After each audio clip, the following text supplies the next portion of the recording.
Bonjour, bonsoir, nous sommes le mardi soir, 22h30, mardi soir 9 décembre. Je suis en train de lire un ouvrage qui s'appelle Histoire de la célébrité de Georges Minois, que je connais bien, qui est La trompette de la renommée. Et alors, je tombe sur un article dans son épilogue et qui est intéressant. Peu de femmes parmi ces héros, 15%.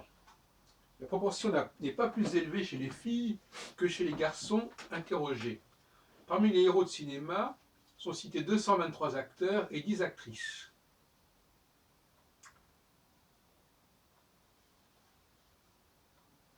Alors, moi, le commentaire que je fais de ce document, parce que vous savez que la question de la célébrité, disons des gens vraiment marquants, sur lesquels tout le monde est d'accord, visiblement, il y a très peu de femmes qui peuvent fonctionner dans cette base-là, à part Jeanne d'Arc et Marie Curie, sur des centaines, des milliers de cas masculins. Donc c'est vraiment l'exception qui confirme la règle. Et j'aimerais qu'il y ait une sorte d'apaisement dans ce débat et que chacun garde raison. Je veux dire par là qu'il faut impérativement distinguer deux choses. D'une part, le fait que les femmes ont un rôle à jouer important dans notre société. J'ai récemment indiqué cette notion d'inspiration. Les hommes inspirent les femmes et beaucoup de femmes prolongent les hommes et occupent finalement énormément de postes potentiellement, et virtuellement et réellement. Je pourrais donner l'exemple de la justice, par exemple, où j'ai vu un très grand nombre de cas où il n'y a que des femmes juges, que des greffiers femmes, que des... Bon, peu importe, c'est un exemple parmi cent autres. Donc, personne ne conteste le fait que quantitativement, les femmes occupent un grand nombre de places dans la société, de postes dans la société. On se demande d'ailleurs ce que deviennent les hommes, en fait. C'est une question qu'on aimerait bien se poser. Et la question, c'est que ces postes ne sont pas des postes de premier plan. Et ce ne sera jamais le cas. Sauf exception, on pense à Angela Merkel, on pense à Margaret Thatcher, dans le champ politique. Et dans le champ politique, savez-vous, j'en ai déjà parlé, c'est très suspect le champ politique parce que on fait faire les... Moi j'ai toujours dit que le féminisme pourra surtout fonctionner dans le champ politique. Parce que dans le champ politique, on peut fabriquer des leaders féminins. Si un homme politique décide de mettre en avant des femmes, pourquoi pas? Si un parti politique décide de mettre en avant une femme, pourquoi pas? Donc ça, c'est la seule marge de manœuvre qu'a le féminisme pour mettre en avant des femmes au plus haut niveau, c'est le champ politique. Donc c'est normal qu'on en trouve. Un autre facteur qui a permis à pas mal de femmes d'avoir des postes importants, ce sont des concours de circonstances politiques, ce sont des questions de droit, questions d'hérédité, questions de filiation. Bon, voilà, il y a eu plusieurs régences en France, de Catherine de Médicis à Marie de Médicis, d'Anne d'Autriche, etc. Bon, etc. Donc c'est pas le problème. Les femmes peuvent effectivement faire une carrière politique en tant que princesse, en tant que veuve, etc., etc. Donc, d'une façon générale, le monde qui est construit depuis des millénaires est essentiellement un monde qui a été marqué par des héros masculins. C'est comme ça. Dans tous les domaines, scientifiques, artistiques, etc. Mais il faut reconnaître que, au fond, si vous voulez, pour simplifier, on pourrait dire que les femmes occupent l'étage intermédiaire entre les héros et les laissés pour compte. Parce que le sort des hommes, effectivement, il est comme ça. Soit il monte très haut, soit il tombe très bas. parce que l'excellence, la recherche, l'avant-garde, c'est extrêmement cruel et on prend énormément de risques et on investit sur le long terme et puis parfois ça ne marche pas, ça ne donne rien et donc on est tout en bas. Donc effectivement, le, le corps intermédiaire, la masse intermédiaire, celle qui a une réussite normale, raisonnable, est essentiellement féminine, en tout cas peut être considérablement féminine. Mais avec deux limitations. D'une part, ne pas tomber trop bas, et d'autre part, ne pas aller trop haut. Voilà, je crois que c'est comme ça qu'il faut voir les choses. Et c'est tout, la condition masculine, elle est très dure. Et d'ailleurs, à mon avis, il faudrait un ministre de la condition masculine et pas uniquement de féminine. La condition féminine, on sait à quoi elle va, vers quoi elle mène. Bon, elle a ses problèmes. Donc il faudrait faire un débat sur condition féminine, condition masculine, et protéger dans les deux cas. Et les dangers qui menacent les deux populations ne sont pas les mêmes. Évidemment, ceux qui sont persuadés que les hommes et les femmes c'est la même chose, ils vont hurler. Ceux qui sont persuadés qu'il faut élever les petits garçons comme des filles, ils vont hurler. Mais essayons d'être un peu plus raisonnables et ménageons comme ça des boulevards. Il y a effectivement une injustice qui a été réparée. On est passé de ce que j'ai appelé les femmes inspiratrices, qui étaient derrière leur mari, derrière leurs amants, leurs amants, à des femmes qui ne sont plus inspiratrices, mais qui sont inspirées, c'est-à-dire qui sont inspirées par le génie masculin. C'est pas du tout la même démarche. Et cette inspiration, elle se démultiplie, parce que pour un génie masculin, il peut y avoir des centaines et des centaines de personnes qui en profitent et qui sont inspirées par lui. La condition masculine est compliquée parce que, alors d'abord, premièrement, il y a beaucoup de dégâts, beaucoup de déchets, notamment par le biais justement de ces mixités. Il faut absolument protéger nos enfants masculins, nos petits garçons, il faut les protéger, il faut protéger le capital humain qu'ils représentent, et il faut leur accorder un traitement spécial, de façon à ce qu'on ait un maximum de petits garçons qui soient, et puis plus tard, bien sûr, d'adolescents, qui soient parfaitement épanouis. Donc je crois qu'il est essentiel d'avoir une condition, un regard sur la condition humaine et protéger cela contre des initiatives bien, n'est-ce pas, un petit peu délirantes, où on ne sait pas de quoi on parle, où on ne sait pas ce qu'on fait, et on joue aux apprentis sorciers. Il faut également protéger, à un autre niveau, bien entendu, ceux qui n'ont pas réussi, ou n'ont pas encore réussi, ou n'ont pas été acceptés, comme étant des gens qu'il fallait suivre absolument, et ces gens-là, il faut quand même les protéger socialement, c'est-à-dire leur accorder des conditions de vie décentes. Parce que c'est ça, quand il s'agit, donc il y a ceux qui montent très très haut, et puis il y a ceux qui sont très très bas. Bon, alors, il faut aussi, donc il faut à la fois protéger ceux qui peuvent monter, mais il faut aussi protéger ceux qui à la fin de leur carrière, notamment quand ils atteignent un certain âge, l'âge de la retraite, et des retraites correctes, des retraites décentes, sur la base, bien entendu, de leurs travaux. Que ces travaux ne réussissent pas, il y a des travaux, il y a des choses, il y a une écriture, il y a des choses qui existent. Bon, voilà. Donc, il faut protéger impérativement le capital masculin, les plus jeunes d'un côté, les plus âgés de l'autre. Et donc là, voyez-vous, on a encore une fois un contraste, c'est-à-dire deux extrêmes. La condition masculine, elle est dans les extrêmes, de toute façon, dans tous les cas de figure.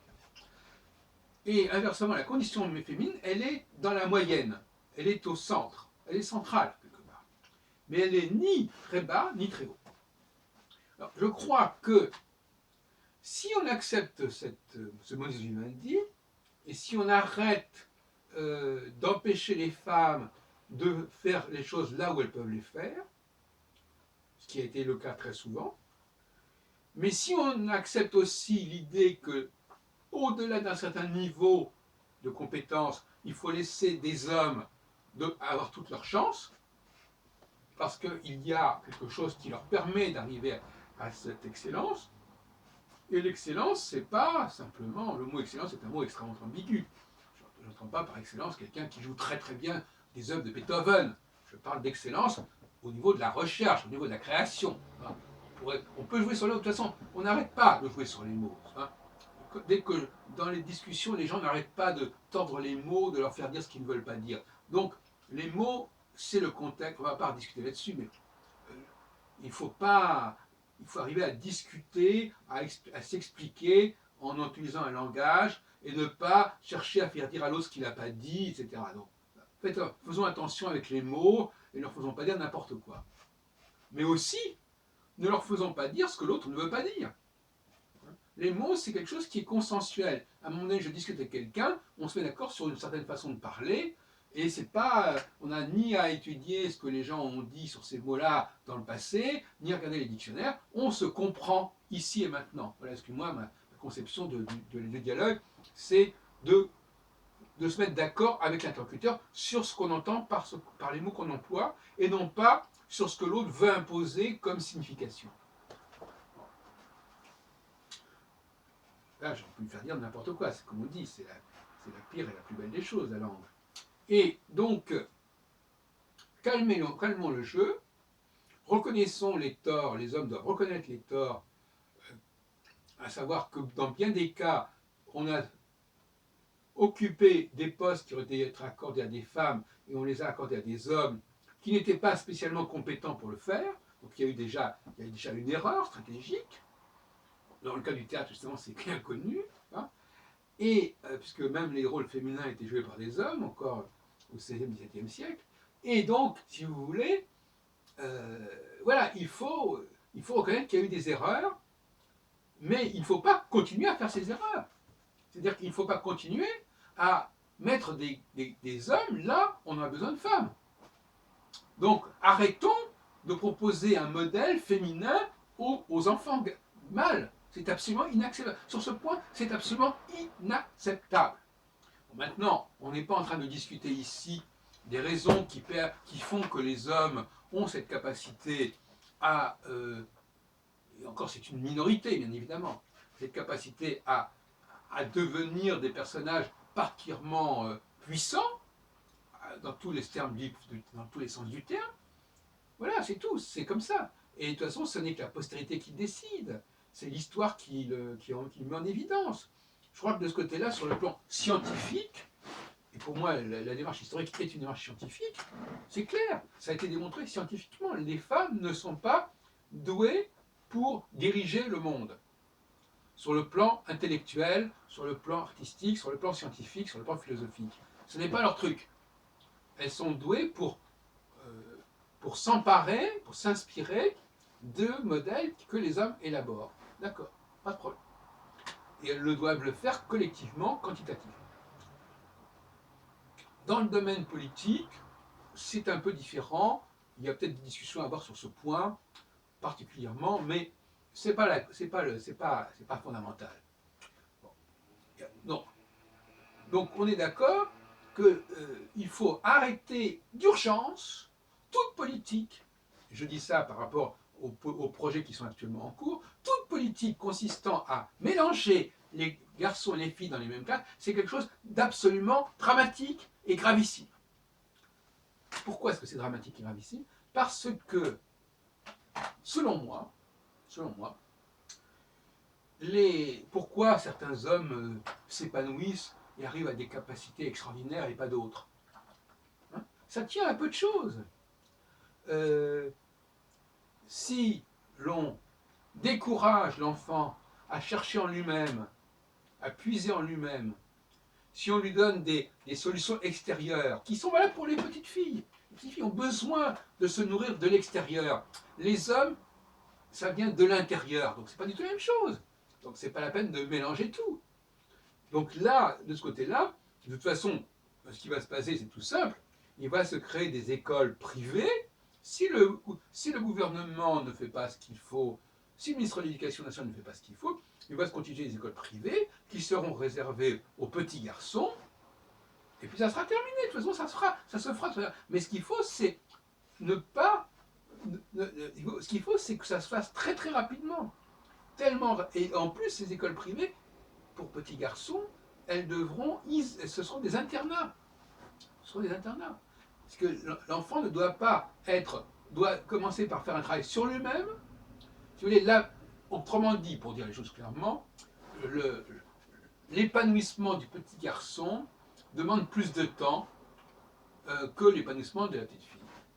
C'est-à-dire quand la petite fille naît, on peut tout de suite la plonger dans le milieu culturel qui est celui où elle arrive.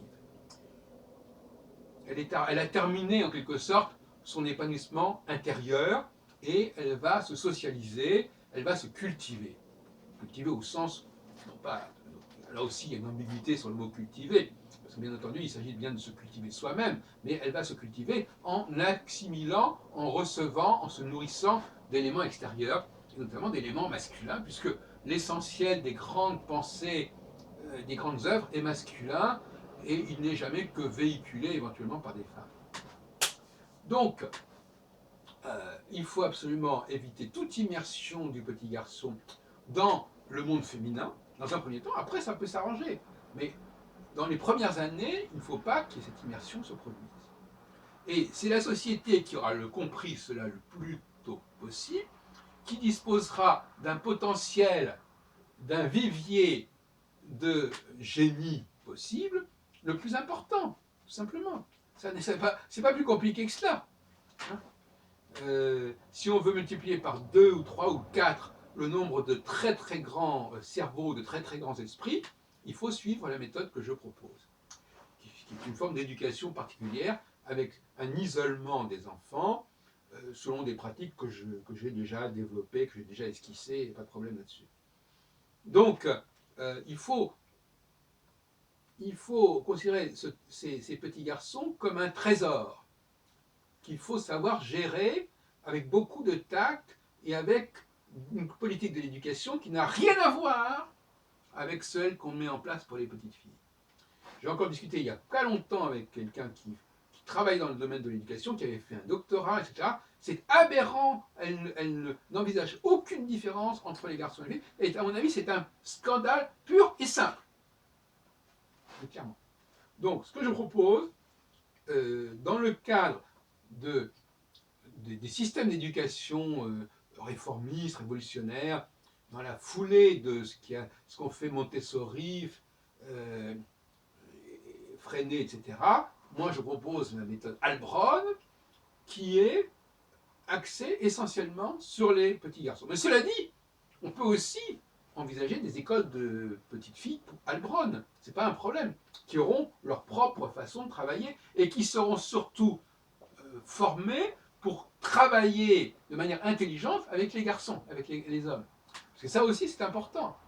Il faut que les femmes ne s'épuisent pas dans des objectifs qui sont totalement au-delà de leur portée, et il faut que chacun suive la trajectoire qui est la sienne. Et c'est cela qui permettra de forger la France du XXIe siècle, une France battante, une France qui va pouvoir retrouver son ascendant. Car c'est, à mon avis, par la qualité de son éducation, en refusant complètement et radicalement tout mélange des enfants dans les premières années, c'est à ce moment-là que la France fera école, c'est le cas de le dire.